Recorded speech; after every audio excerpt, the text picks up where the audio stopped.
Imagine that there is a drug that is as addictive as heroin and can potentially destroy your iman. And not only is this drug completely free of charge, it's also widely available and you can access it at a click of a button. And also, there are no laws against this drug. There are no regulations in many countries around the world. So this drug can flood the market. Imagine how destructive a drug like that could be and how much damage could be caused to people's faith, to people's iman, if this drug were flooding the market. And in fact, that drug exists. That drug is pornography. There is a porn epidemic that is affecting the entire globe. Scientists are now recognizing the major problems that are caused by pornography and how people are addicted to pornography. This is something that is so severe that in the United States, there's even one state that has declared porn a public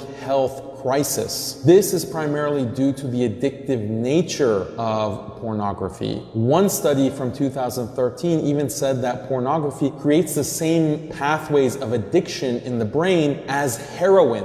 What has been less studied is how pornography affects religious beliefs. In a recent study published in the National Institute of Health, sociologists Samuel Perry and George Hayward published an article called "Seeing is Not Believing." In this article, they try to explain how pornography addiction affects faith, religious faith, and they found shocking results. They found that pornography has a secularizing effect on the viewer. They found that increased viewing of pornography causes a decrease in one's feeling of closeness to God, a decrease in frequency of prayer, a decrease in frequency of religious service attendance, a decrease in the importance of religion in one's life, and very importantly, an increase in doubts about one's faith. All of this is caused by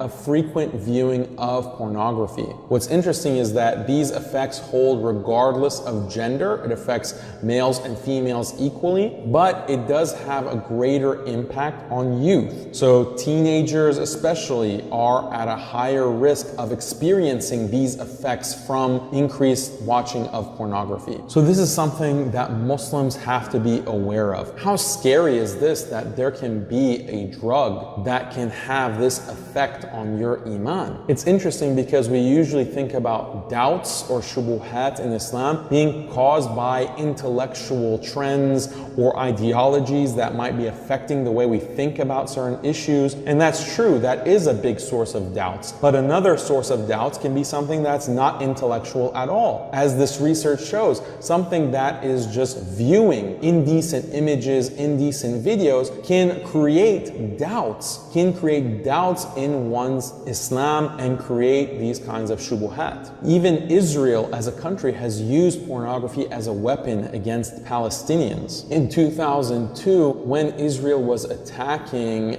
Palestine, specifically the West Bank, they took over the Palestinian TV stations and broadcast pornography on the Palestinian TV stations. Think about it. Why would Israel do this? They did this because they understood this is a weapon to take away the haya, the modesty, the decency of Palestinians, to corrupt the Palestinians on a spiritual and psychological level. But of course, as Muslims, we've always known that we have to lower the gaze, and Allah commands us to lower the gaze because the eyes are the gateway to the heart. And if you expose your eyes to filth, then that will blacken your heart and dirty your heart because of what you see and hear. What is amazing is that in one narration attributed to the Prophet ﷺ, he says that the furtive glance is like a poisoned arrow of shaitan. So the poisoned arrow is particularly deadly because after you remove the arrow, the poison is still in your body. The poison is still affecting you and can make you sick and can even kill you. So this is exactly akin to the nature of pornography in its addictiveness, that even when you're not watching it, it can still have an impact on you and it can make you crave it and want it more and more and more. So the Prophet ﷺ sallallahu alaihi wasallam is warning of this. The Quran and the Sunnah is warning of this kind of damage caused because of the unrestrained glance and looking at what is forbidden. So we ask Allah to protect us from this kind of fitna, to protect us from pornography, being addicted to pornography. And if you are watching this and you are addicted to pornography, or you have a problem with porn, in the description of the video I've included some links to resources that can help you with this. Some of the resources are from Muslims, some of the resources are from non-Muslims. So avail yourself of these kinds of resources and pray to Allah to guide you and to help you free yourself from these chains, free yourself from this addiction, free yourself from something that is potentially causing you doubts in your religion, something that is potentially causing you all kinds of damage to your faith and your iman.